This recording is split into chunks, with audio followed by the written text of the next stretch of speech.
आज हम बात कर रहे हैं भारत की पहली आदिवासी महिला राष्ट्रपति श्रीमती द्रौपदी मुर्मू जी, जो आजाद भारत में पैदा होने वाली भी पहली राष्ट्रपति बन चुकी है। सबसे पहले उन्हें बहुत सारी शुभकामनाएं। उनकी जिंदगी से, उनकी जीवन कथा से सीखने के लिए काफी कुछ है। जब वो झारखंड की राज्यपाल चुनी गई थी और राष्ट्रपति भवन में उस वक्त के राष्ट्रपति रामनाथ कोविंद साहब से मिलने पहुंची थी, तो शायद उन्हें अंदाजा नहीं होगा कि वही भारत की अगली राष्ट्रपति चुनी जाएंगी। आइए बात करते हैं 5 लर्निंग्स फ्रॉम श्रीमती द्रौपदी मुर्मू। सीखने वाली सबसे पहली बात है, हालातों के सामने कभी कमजोर ना बने, बल्कि उन हालातों को कारण बनाएं, ताकत बनाएं, ताकि आप जिंदगी में अच्छा रास्ता देख पाएं, अच्छे रास्ते पर चल पाएं। श्रीमती द्रौपदी मुर्मू जी, जिनका जन्म 20 जून 1958 को ओडिशा के पिछड़े जिले मयूरभंज के एक गरीब आदिवासी परिवार में हुआ। उनके पैदा होते ही समस्याएं उनके स्वागत के लिए तैयार खड़ी थी। परिवार गरीबी में जी रहा था, बहुत कम संसाधनों के बीच में जिंदगी बिता रहा था। उनके फादर का नाम बिरंची नारायण टुडू था, जो कि किसानी करते थे। अभाव में, गरीबी में उन्होंने बचपन अपना बिताया, लेकिन अपनी स्थिति को कभी भी अपनी मेहनत के आड़े नहीं आने दिया। द्रौपदी मुर्मू जी ने अपने जनपद में शुरुआती शिक्षा जो है वो प्राप्त की। उसके बाद में भुवनेश्वर के रामा देवी महिला महाविद्यालय से ग्रेजुएशन की। पढ़ाई पूरी करने के बाद अपनी बेटी को अच्छी शिक्षा देने के लिए ये टीचर बन गई और एक शिक्षक के तौर पर उन्होंने अपने करियर की शुरुआत की Shri Aurobindo integral education centre Rairangpur से। जीवन में चुनौतियां इतनी ही काफी नहीं थी, बहुत सारी आगे इंतजार कर रही थी। जैसा मैंने बताया कि उनकी जिंदगी में चुनौतियों का आना अभी बाकी था, समस्याएं खत्म नहीं हुई थी, सब कुछ ठीक से चल रहा था। इस सब बीच 2009 में अक्टूबर का महीना 27वीं तारीख सुबह के 7 बजे थे। ओडिशा की राजधानी भुवनेश्वर के पत्रपदा इलाके में अचानक से हलचल बढ़ गई। एक घर में 25 साल के लड़के की लाश मिली। अस्पताल घर वाले लेकर के गए इस उम्मीद में कि शायद कोई चमत्कार हो जाए, लेकिन डॉक्टर्स ने कहा जान जा चुकी है। ये लड़का कोई और नहीं, श्रीमती द्रौपदी मुर्मू जी के बेटे थे लक्ष्मण मुर्मू, जो शाम में दोस्तों के साथ गए थे। रात में ऑटो से घर आए, हालत ठीक नहीं थी, सो गए और सुबह तक उनकी जान चली गई। ये रहस्यमयी मौत जो है, इस पर से पर्दा उठ नहीं पाया। 2009 में ये हुआ। 2013, 4 साल बाद उनके दूसरे बेटे की रोड एक्सीडेंट में जान चली गई।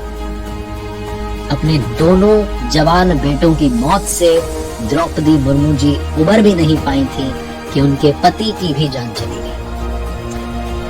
द्रौपदी मुर्मू जी के पति 2014 में ये दुनिया छोड़कर चले गए, श्याम चरण मुर्मू जी। कहा जाता है उनको दिल का दौरा पड़ा था, उन्हें भी अस्पताल ले जाया गया, तब तक उनकी जान जा चुकी थी। श्याम चरण जी बैंक में जॉब करते थे। अब द्रौपदी मुर्मू जी की फैमिली में सिर्फ उनकी बेटी इतिश्री मुर्मू है, वो भी बैंक में जॉब करती है। द्रौपदी मुर्मू जी जो अंदर से टूट चुकी थी, जिनकी जिंदगी में इतना सब कुछ इतनी जल्दी इतने कम समय के अंतराल में हो गया था, उन्होंने अध्यात्म का सहारा लिया। वो राजस्थान के माउंट आबू में ब्रह्म कुमारी संस्थान में जाने लगी। कई दिनों तक मेडिटेशन करने लगी, ध्यान करने लगी, तनाव कम करने के लिए कोशिश करने लगी। उन्होंने राजयोग भी सीखा और संस्थान के अनेक जो कार्यक्रम थे, अलग अलग कार्यक्रम थे, उनमें हिस्सा लेने लगी और अपने आप को और ताकतवर बनाने लगी। कहने का मतलब ये है कि हालात चाहे जितने विपरीत हो जाए, आपको पहाड़ की तरह बनना है, उनसे ऊपर उठना है। तीसरी सबसे बड़ी बात जो द्रौपदी मुर्मू जी की लाइफ हमें सिखाती है, लाइफ में आप ईमानदार रहें, अपने पैशन को फॉलो करते रहें, सही रास्ते पर चलते रहें, एक न एक दिन आप अचीव जरूर करते हैं। कहा जाता है कि महिलाओं के लिए पॉलिटिकल रास्ता जो है, पॉलिटिक्स में जाना जो है बड़ा मुश्किल होता है, बड़ा सफर जो है कठिन होता है, पत्थरों से भरा होता है। और द्रौपदी मुर्मू जी का यहाँ तक पहुंचना कोई आम बात नहीं है। दुनिया आज उनके बारे में बात कर रही है क्योंकि उन्होंने तमाम संघर्षों का सामना किया। शुरुआती दौर में अपने पॉलिटिकल करियर की शुरुआत उन्होंने बीजेपी के साथ में की थी। उड़ीसा में बीजेपी से जुड़ने के बाद में 1997 में उनको भारी जीत मिली और रायरंगपुर पंचायत से उन्होंने पार्षद का पद संभाला था। इसके बाद उनकी पार्टी ने उनके पैशन को देखते हुए उन्हें अनुसूचित जनजाति मोर्चा का वाइस प्रेसिडेंट बना दिया। 2000 से 2002 में बीजेपी और बीजेडी की जो गठबंधन की सरकार थी, उसमें वो मंत्री बनी और उसके बाद 2002 से 2004 तक फिर से वो ओडिशा की मिनिस्टर चुनी गई।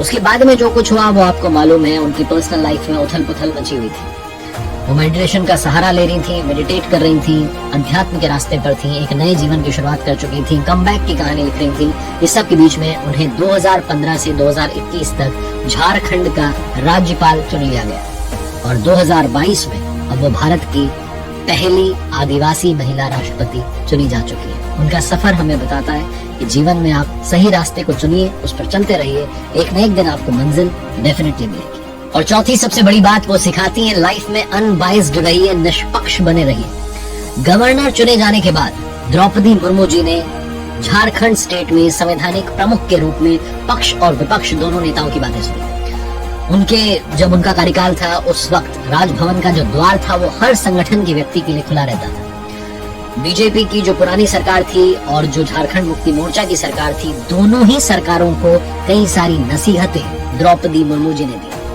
बीजेपी की जो पुरानी सरकार थी वो आदिवासियों के हितों को संरक्षित करने वाले 2 महत्वपूर्ण कानून जो हैं उनमें संशोधन की कोशिश कर रही थी।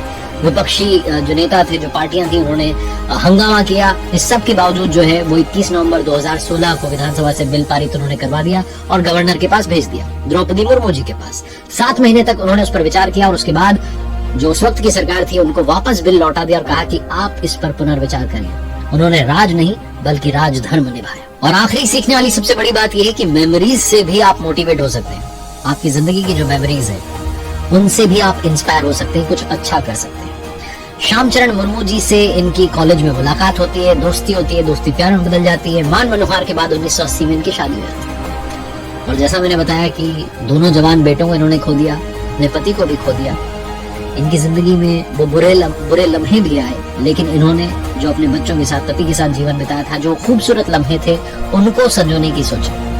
द्रौपदी मुर्मू जी, जिनका ससुराल पहाड़पुर गांव में है, यहाँ इन्होंने अपने घर को स्कूल में बदल दिया और उसका नाम रखा है श्याम लक्ष्मण शिपुन उच्चतर प्राथमिक विद्यालय। द्रौपदी जी ने अगस्त 2016 में अपने घर को स्कूल में बदल दिया था और हर साल अपने बेटों और अपने पति की पुण्यतिथि पर यहाँ जरूर जाती है।